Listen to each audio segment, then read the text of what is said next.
Oh, yesterday was a big day. My wife tells me that, I'll show you this, someone has sent me a present.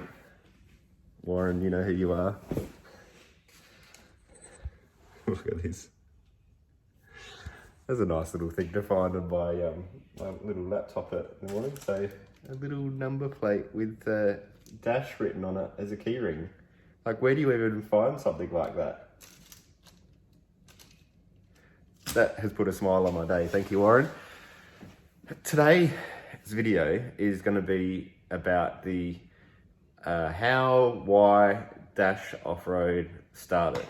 So I'm going to take you through my hectic day and I'll tell you a bit of the story as we go through, from why I even bought a patrol to me nearly losing my day job, then breaking my neck. And I'm not a religious man, but I swear all these things happened on purpose for a reason to drive me to this point, because I'm just about to send a quote for 4x4 DNA, and I'll explain that a bit later too, to this Land Cruiser guy actually. His name starts with T, you know who you are too. It's like 50k he wants to spend on his 2021 Land Cruiser with Steve and I in 4x4 DNA. So we do Land Cruisers as well, but like how we went from writing quotes for 50 grand and rewind how we got here. All right, here we go. This is so cool.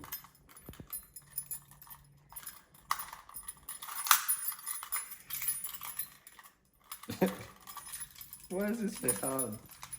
There we go. It's official. Love it. That's a Christmas present right there. Taking a bit of a lap around the backyard before things get hectic. It's probably, I don't know, 7:30 or something. And basically, as soon as 8 o'clock hits, the phone starts ringing. Actually, I've had 2 phone calls already this morning. Mate Andrew's broken down with his snorkel, filled up with water, and he's up on his way to Queensland and Fraser Island. I'm going to meet up with him in a couple of weeks. But anyway, so this DASH Off-Road thing started years and years and years ago when I had a D40 Navara and I wanted to buy a Y62. And well, I basically got to my Navara to a point where I had 32-inch tyres on it. That was as big as you could go. It was lifted as far as you could go, and I really wanted 35s or something like that. And for me to get 35s on a car legally, somewhat legally, it was basically Y62 was the choice, because it comes with a 32.6-inch tyre, so you can go up to 34.6 inches, and you know, straight away it's got V8 power, petrol. I didn't care about that. My Navara is petrol as well. So I went looking, as you do. You know, the 2 biggest search engines in the world are Google and YouTube. So I went onto YouTube and typed in Y62 Patrol, and there was nothing. There's like one guy from Mongolia driving through mud, but essentially I didn't know if these were going to be any good as 4-wheel drives or not. So I just bit the bullet and bought one, and then went out to Dorado Downs, awesome sand hills, hay hill, and stock as a rock, drove it up there with my mate. He filmed it. That was the first video I ever had, and put it up on YouTube. And I remember like looking at it a couple of weeks later at the analytics, and 60 people had seen it. And like, yeah, fair enough, I showed, you know, my friends, mum and dad, the people at work, but that's not 60 people when I'm trying to work out who's been watching my video, like, honestly. And a couple of weeks later it went up to like 120, and I thought, I can't believe there's people watching my video. It was really weird. So then I made another one, and more people watched that one. Then I made another one, and more people watched that one. And then I worked out that this YouTube thing, there might be something in it. So I made videos sporadically. After about a year, I like put this call out, because that's when you could monetize. And I put a call out on the Facebook Aussie page at the time, saying, you know, who could be who can subscribe to my channel so I can monetize it, so I can start making some money doing this, because I was enjoying doing it. And yeah, instantly overnight, 1,000 subscribers, 4,000 watch hours, and we were on. And the next month I got a message saying that I had $2.58 in my account waiting. And when I built it up to 100, I could actually take the money out. And it took another year for me to build up enough views to make enough money to actually get $100 from AdSense out of YouTube. And so that was a bit of fun. At this point, it's purely a hobby, really, that I enjoyed. All right, monkey suit is back on, and we are off. I must admit, I never have any trouble starting my day. I do enjoy getting out of bed and getting on with it. So goals for today is we need to find that other rim, wherever that is. We need to sort out Big O and get the tops for my sliders cut, because that might have happened yesterday actually. I'll give them a call and see if they're ready to pick up. Then I'll have to get them painted, because I didn't actually get around to doing any work on my car at Steve's. We ended up doing some other stuff, but not on my car. And looks like the 40-foot containers are actually ready, and Brooksy reckons he might be able to go pick them up. So I'm just going to go check the site to make sure that's clear and there's somewhere to put them. Not to mention whatever. Oh, and I guess I better go to my day job too. But the next part of the story, though, so we're up to YouTube, and I started it. This is actually before there was even many of these Facebook groups around, and I was on a forum called, I can't remember what it was called, but my name on the forum was Virginia Troll, as in Virginia, the suburb that I live in, and then Troll, as in patrol. So my YouTube name ended up being that at the same time, except Virginia Troll isn't a very internet friendly name, is it? So we got to a point. Oh, actually, I'm just going to go driving past Steve Dunham's now, so we'll have a look at those containers that were dropped off yesterday. Just do that. Oh, he's already open and going. Ooh. It's like a showpiece now. He's got something to like park the 62s up against. Anyway, yeah, and then one night Jono, JJ, the people that are on all the Y62 pages, and especially the paddle page, will know who Jono is. He was doing a bit of a tour of Australia with his family, and he goes, "Oh, David, I'm going to be in Adelaide, but not until like, I think it was like 11 p.m. or midnight on a Saturday night." And I was still up, and I said, "Oh, I'll drop in, have a cup of tea, whatever." And so he dropped in, and we were chatting, and I said, "Oh, I think I've got to change this Virginia Troll name to something else." And you know, he's asking what I was toying with, and I came up with DASH. And what does DASH stand for, might you ask? David and Sharon Howtop, which is my actual last name. My last name isn't Dash. And this Dash came from, it was the password to my bank account when Sharon and I were engaged. And it's not anymore, so don't even try that. And we've been using it forever. And it just made sense. Like, this is David and Sharon, and my kids, Ashlyn and Sam, sort of fit into the acronym there as well. So Dash was born as a brand on YouTube. Just got a very exciting phone call. Steve just rang me and he goes, "Dave, I got a Christmas present for you." He saw my vlog from last night about the lockers, and he goes, "Get me one, get me a Switch. I'm putting it in for you for LCMP." I'm like, what? Like, he's so busy at the moment, and now he's going to rip my diff out. Set it down to Gawler Automatic, so they've squeezed me in as well, so big shout out to them. Talk about like legend status in my book. So once again, big thank you to Steve. All right, we're out here at the yard. The 20s are gone. There's one there, that's the high cube. So there's 40s coming today. So I'm just sort of pacing it out. I don't think they're going to fit. I think we have to get rid of that thing. Probably just scrap metal, I reckon. All right, so organise that today, and better go find a front locker switch. How good is this? How good is this? I was very nervous because we're going to be doing in-skip crossing there with a 22-foot van on, and I think I'm going to need everything I can to get through that. Right, let's find the switch. Right. A little bit of a mess in here, but this is our container that we work out of. Sorry about the poor lighting, I haven't bothered turning the lights on. These are all our switches.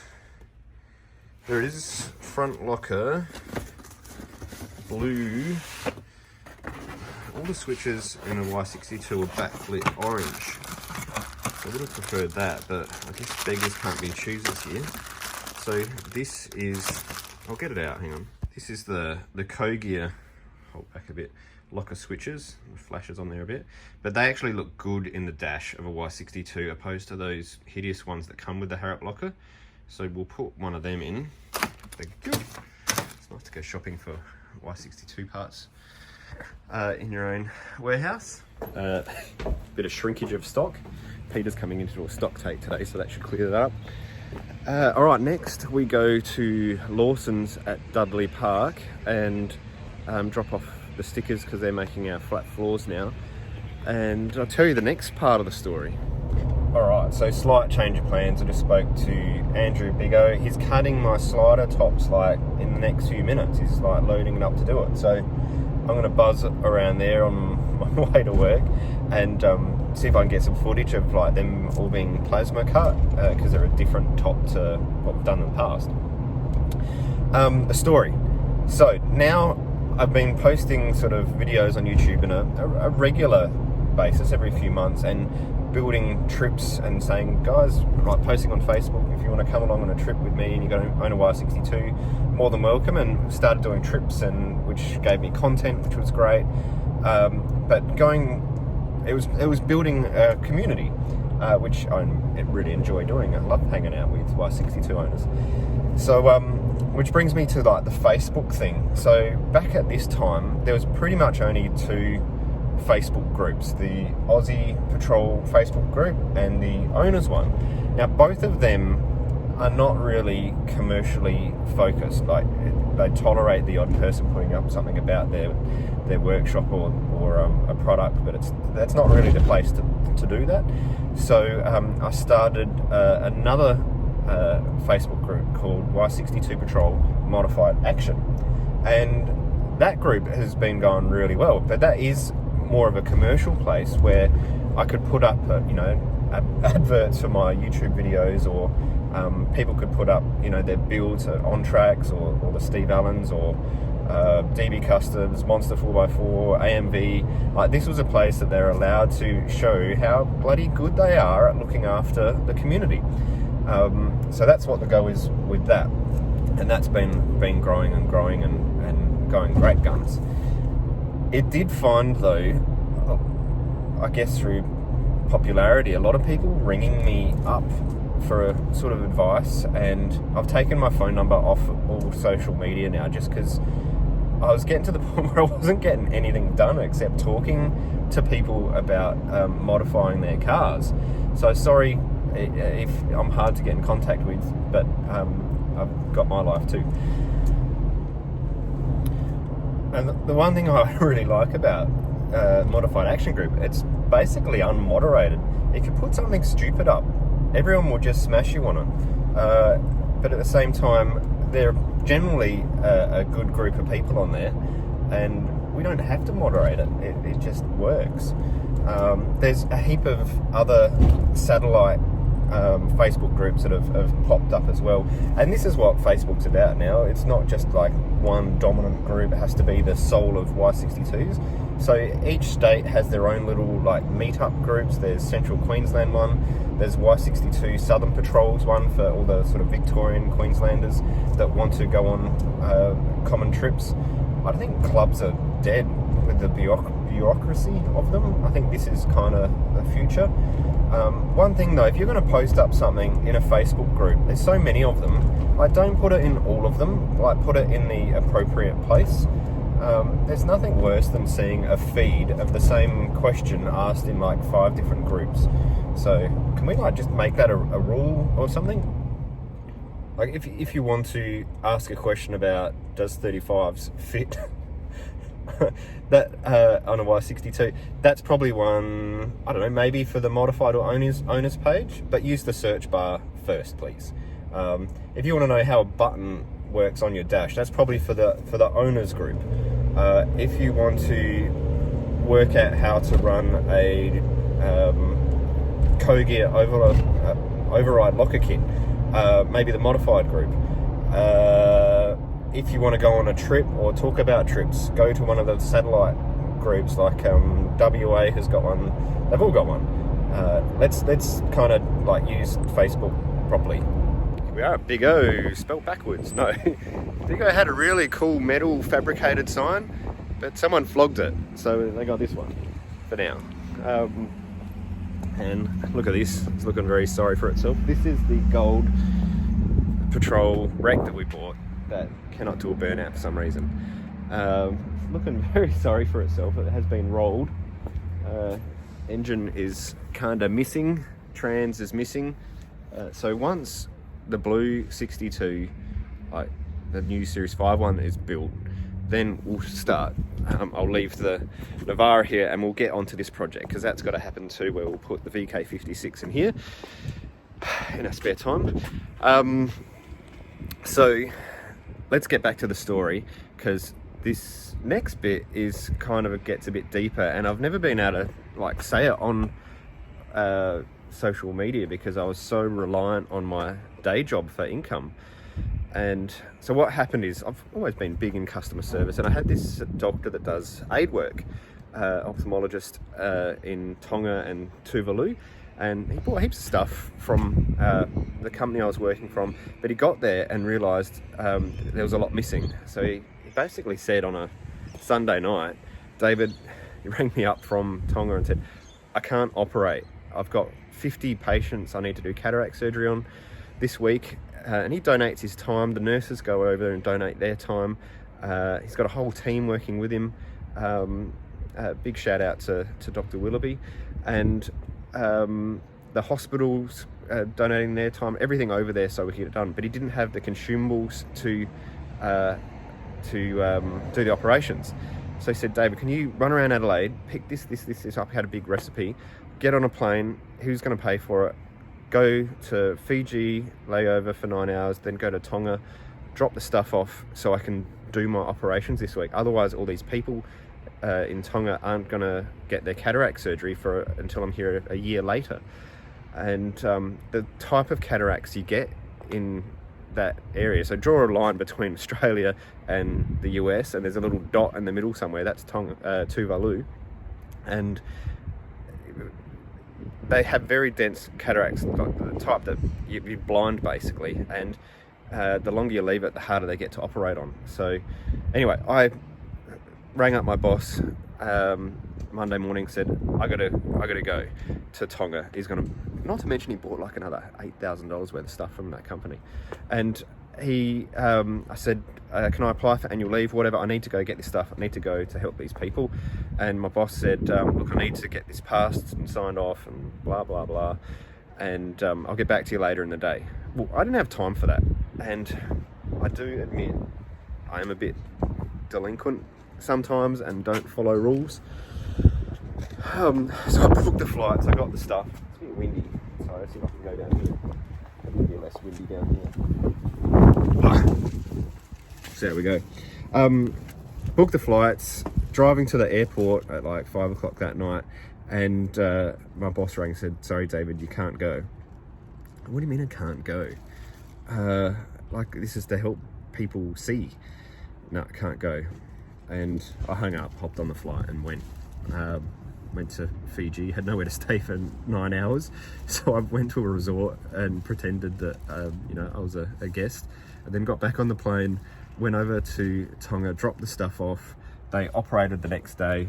I was also able to help fix a few of the other like surgical microscopes and stuff. I've got a bit of background in that too, and flew back. And when I arrived back, I had the phone call that, okay, number one, David, you're getting a written warning for doing this without permission. Right, yeah, cool, take it on the chin.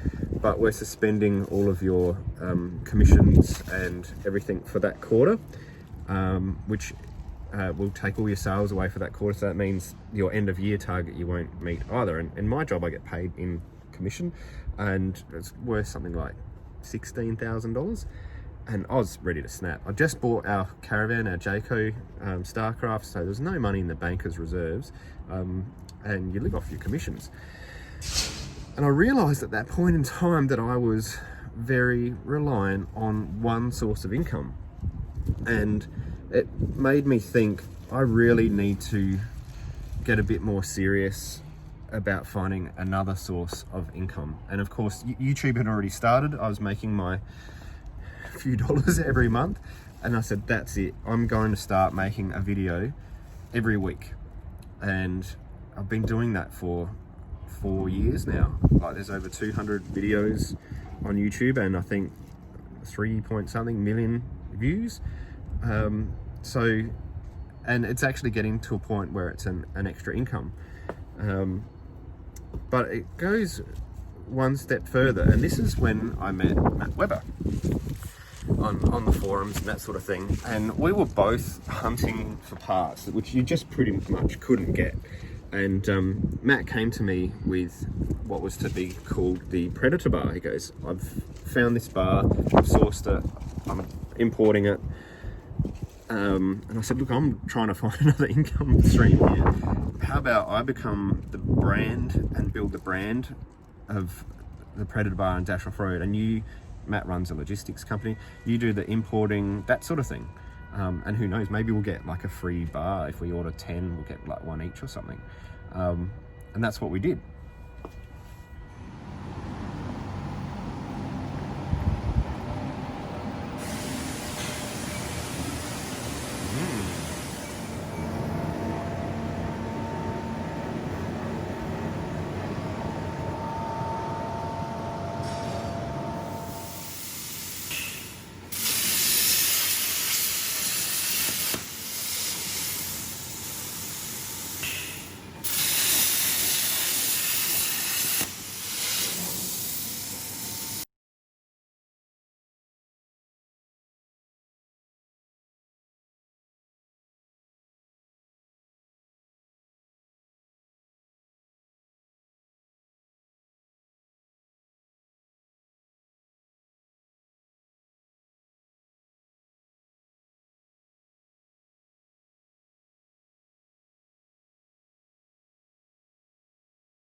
Oh, that's one thing going right for today. Tonight we will try and do that wrap the paint stuff on there. Yes. Okay, next stop is at Lawsons Drawers up there. That's the guys that make all our flat floors, and we're pumping out heaps of them, so I've got stickers to go on all the packaging for when we're shipping them out. So I'll go on and have a chat to Roy. It's all happening in here, stuff's getting packed up, it's all being made. Actually, I'll show you this one. This looks like it's nearly finished, but like just all the routing is so good. So you don't have to have little jagged edges like from, looking on the other side of it. It's just all like that's tricky routing. And some more over here. Looks like these are just about ready to go out. That's the back half, and we're talking about the front half ones over there. Cool factory. Alright, it's almost 10 o'clock. I should probably actually go to my day job, I suppose. Although I have been answering work phone calls, so I'm not totally guilty. Alright, synergy meeting to see Felix and Donna and work out what we're going to do and sell more IOLs. Just got to work. This is our warehouse at work. You saw the containers that I was working out of at our container warehouse, and then I come here and it's like, oh, all this space, I could use this so much better. But I'll show you something else. I'll just change position. If you've seen this before, this is like our thumbnail for our Predator bar and all the stuff on our website, because it makes such a good like backdrop here, especially when I turn the lights on and stuff. Just that concrete wall. Even Charlie Tough 62 came down here the other day and we took some photos. You have to squat down to do this. And took some photos of his car, and it ended up going in the 4x4 Australia magazine as Reader's Rig. So yeah, this wall is famous. If we get back to the story though, the next thing that happened was winding back to 2017 for my wife's 40th birthday, giving away her age here. So I'd planned this event, a day on the green, and hired a big house out at McLaren Vale, got all of our friends to fly in that she hasn't seen for a while. We were all going to stay there the night. We rocked up, went to a day on the green, got our chairs out, a few wines, that sort of thing, talking, chattering. And then I was speaking to this big bloke, real tall bloke, quite stocky. I can't actually remember this. This is like had to be relayed back to me because my brain has wiped this out. It's blanked it. Anyway, story goes, Spiderbait came on and the song Black Betty, which I still cannot listen to without cringing. And we were, I don't know if it was like moshing or whatever it was, but he ended up picking me up, putting me over his shoulder, and he was a bit drunk and he was doing this propeller thing, and then he fell backwards and slipped, and I fell that way and pin dropped on the top of my head and fractured my C7 in the back of my neck. It's about 7 o'clock at night. I was on the floor flat like this. I was paralysed pretty much from the neck down. I couldn't feel a thing. And, all the medics and stuff. It was not malicious at all. He didn't do it to hurt me, and I don't blame him at all if he's watching. But that was it. I was kind of done for. Went to Flinders, spent, 7 or 8 days in Flinders Hospital, and then I was off work for 3 or 4 months. I used up all my sick leave, all my annual leave, and then went back to work, I think after 12 weeks on half pay. But I don't know if you remember the last part of the story, I didn't have much money in the bank because I wasn't getting paid commissions from that little fiasco. One thing I did get, once I was back and well enough to start getting in front of my computer again, I got real serious about this DASH off-road thing, and started speaking to Jess about building us a website, and getting serious with Matt and saying, let's get into this. Let's do this Predator bar thing. Let's start a business. And Andrew Casser got wind of it. He wanted the first one, so instead of it going on one of our cars, it went on his car, and it blew up. There's an argument about who got the second and third bars, so either Gavin Harris or Luke Patterson.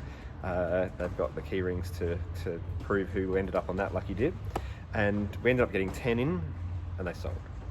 And we were supposed to get one to put on our cars. I think I got one, Matt was dismissed, so we ordered another 10, and they were all sold. And Matt missed out again on that. He's got a habit of missing out on parts, actually. I think he got like the 33rd Predator bar that came in to actually fit on his car.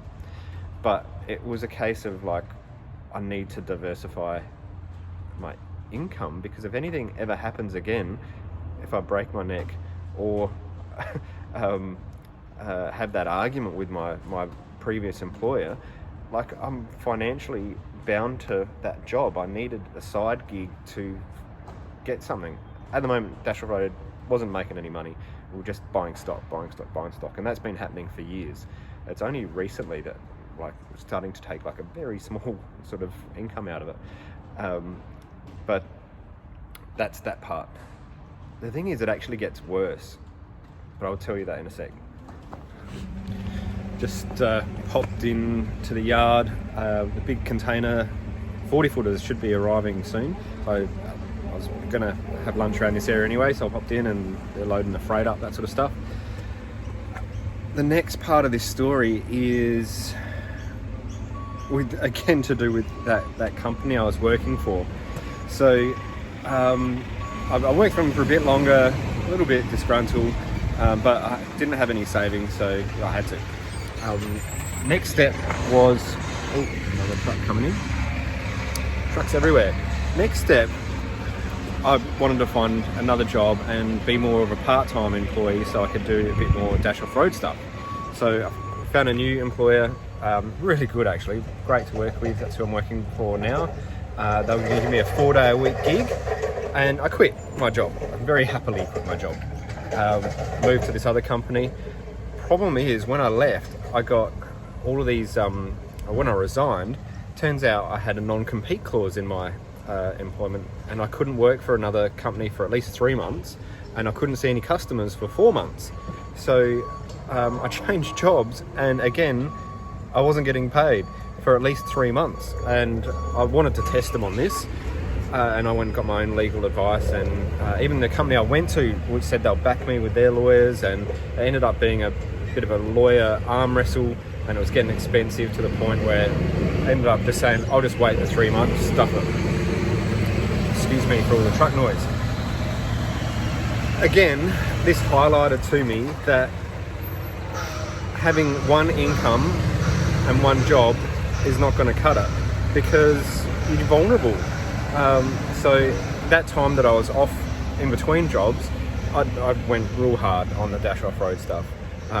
We just got to that next level. We started adding new products besides just the Predator bar, and we still weren't making anything out of it, because every time we ordered stuff in, we had to buy more stock, and every time we made any money, we invested that in more stock. So, but at least it was on the path to something. We kept going the right direction. And I might actually have to go and help here. I'll finish this in a minute. Look what rocked up. It's pretty tight here, and they're going to get 2 in that back corner. And like, because it's so big, it's a 2 crane lift. So 2 different trucks lifting 140 at the same time. Let's hope the hole in that container lines up with the hole in the other container so it can get through them both.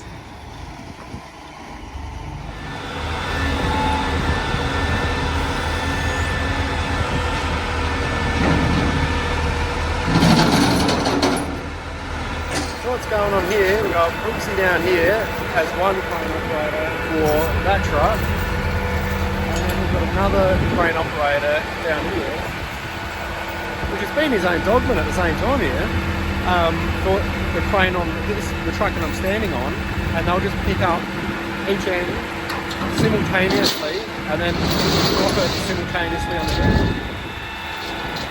It all goes to plan.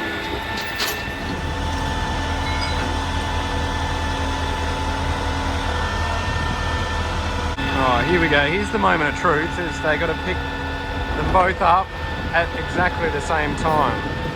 So the left side's up, the right side's up, and now have a look at these blokes. There's so much noise going on, you can't hear over yourself. They kind of just look at each other and work it out. So this is one, it's all remote control. This is one operator over here, and another one just hiding in the corner. Wouldn't want it to drop on him.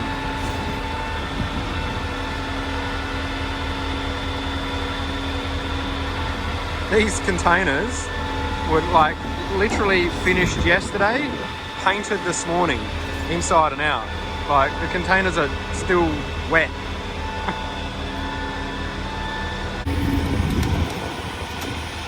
How good is this? Running out of time today, it's late. Although I'm about to go start my afternoon shift. So we'll get the next one tomorrow, but hopefully that hole lines up with the hole that we've cut in the next one, and I can walk straight through both of them. All right, day job done. Costume change. and I've got to do a few emails now to get some products ordered for 2021, so we're ready to hit when the year starts. But the story goes then to the start of this year, and of course COVID hit, and that sucked for everyone. Well, unless you're in the parts four-wheel drive industry. But as far as my day job's concerned, it's all about elective surgery. And as great as my company is, and I was already like on 4 days a week sort of pay, they said we've got to take it down to like 80% of that because they're not getting any surgery anymore. And I know a lot of people were affected by COVID and out of jobs, and I was lucky to, have a company that could still like pay me something. But it was another eye-opener again that I'm leaning too heavily on employers and I need another option. And so I had a chat with Matt and I said, let's do everything we can. Everything we've got, let's reinvest. We took money out of our own savings, refinanced my house, sold my car. And we said, let's build a website that's a serious website. Let's not just have Dash off-road products, but like start selling suspensions and from on-track, all the other sort of unique things, anything that was like a one-stop shop for Y62 Patrol and a bit of Navara and Land Cruiser in there as well. And we doubled down. We put everything we had into it. We spent a bucket load on R&D developing this Series 5 bar, and that's kind of what happened. And that's what 2020's been like, and it's been like good for Dash Off-Road. I know it's been hard for a lot of other people, but the next is to set up for 2021, and that's what 4x4 DNA is about. So I'm going to pop around to Steve's because I've got to start working on my car, and as I'm doing that, I'll talk to you about what 4x4 DNA is. Back at Steve's again, and I'm painting up the tops of those sliders, and I just realised I've kind of got a spray booth now. Well, an empty container. I'll show you how this goes. So I've got this Bodywork Stone Soul Guard. I'm just going to flip the camera, and these are the tops. I've just given one a light go. So the deal is with this stuff, you pretty much want to do 3 coats.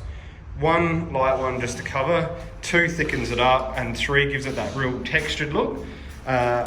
When you're painting it too, it's kind of, well, I'm no painter by any means, and I'm going to do this on camera, so let's see how this goes. Basically, you don't want to overlap. You want one even coat over the whole thing.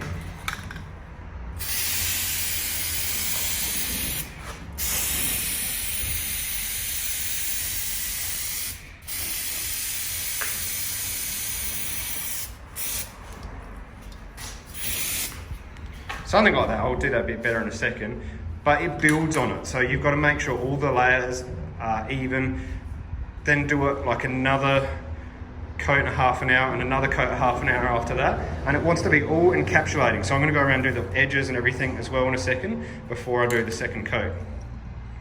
I'm going to leave that to dry over there. And while that's drying, I'm going to talk to you in here. Look at this, bush barriers, the new ones for the blue car. So this side is all monochrome background, but blue Predator written up the back. Then on the other side of the car, so it's asymmetric here, instead of monochrome, it's all sort of scales of Hermosa blue with the red dash, but red Predator written up here. As soon as that car comes out, I'm going to be washing it and putting it on. While I'm here, this is kind of the last part of the story, I suppose. Steve and I have been working closer and closer and closer throughout 20... Oh, just make sure this doesn't hit a customer's car. That's Predator bar. We'll just shut this.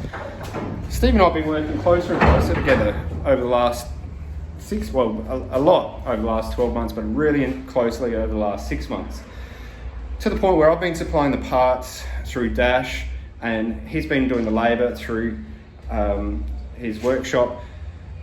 Now his workshop as a mechanical service is going to stand alone, and we're going to start this extra business called DNA, 4x4 DNA. Should get that right, hey?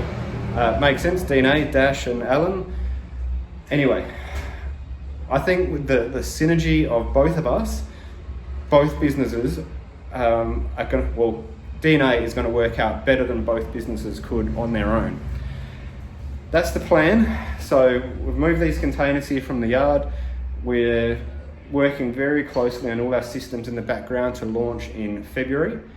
But this means, personally for me anyway, I am stepping away from the model where I work for an employer. Even though I was good at it and was paid well for that job, I'm going to take control of my financial life and the time a bit of my life by working my ass off now. And it means I'll still have a 2-day-a-week job next year with my other employer. I'll be working for DNA for part of the time as well. Dash Offroad, of course, as in the business with Matt. Then there'll be Dash Offroad, the YouTube channel, hopefully providing a bit of AdSense revenue through there. And the last part of it, the fifth component, is I'm going to do some social media consultancy. Turns out everything I've been doing on social media is kind of working, and I've had some people approach me to work for their business, nothing to do with 4-wheel drive industry, but they want me to help them 1 day a week with that too. So I do feel like the burdens I've had with working for a company and employer have been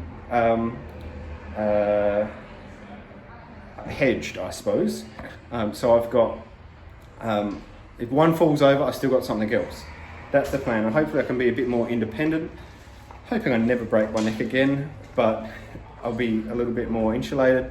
I'm hoping that COVID doesn't ruin all of this, but I'll hopefully be as insulated as I can be. So that's the story of why I woke up this morning and got to press send on that massive $53,000 Land Cruiser quote. I hope it comes in. Anyway, back to the serious stuff and getting this car ready to go away in 4 days' time. The diff's out, axles are out, wheels are off, calipers are hanging. It's all getting fitted up as we speak. I'm going to do the sliders tonight, and I think suspension's not here yet. Still held in customs, but it's moving towards Adelaide, so that's a good side. Anyway, I'm not sure if this is the last video, probably not for today, but I'm going to get back to work.